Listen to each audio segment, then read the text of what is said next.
अस्सलामुअलैकुम वरहमतुल्लाहि वबरकातुहू। रमज़ान जा चुका है एंड शव्वाल के भी almost more than half month ख़त्म हो चुका है। बस एक आखिरी 7-8 दिन रह गए हैं। तो हमें कोशिश करना है, जो रमज़ान में हमने अपने आप पे काम किया था, देखिए हमने कितना काम किया था।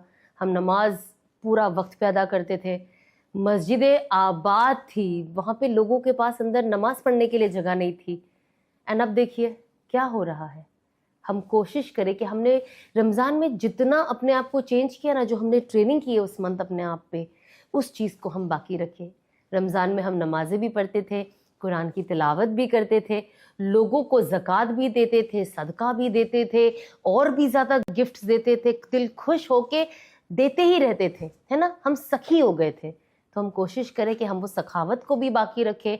हम सबकी मदद करते थे, चाहे हमारे घर में हमारी हेल्प हो, आसपास के लोग हो, गरीब रिश्तेदार हो, हम ये सारी चीज़ें भी रमज़ान में करते थे। तो बस मेक श्योर कि ये सारी चीज़ें बाकी रहे प्लीज़। हम सिर्फ रमज़ान से बाहर निकले हैं, इस्लाम से नहीं।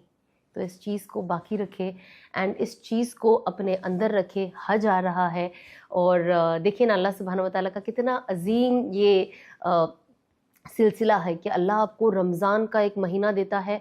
ये ट्रेनिंग कराने के लिए एक महीना शव्वाल का जाता नहीं है, फिर आपको शव्वाल के भी रोज़े होते हैं and then suddenly you get into the mode of hajj. सुभान। अस्सलामु अलैकुम व रहमतुल्लाह।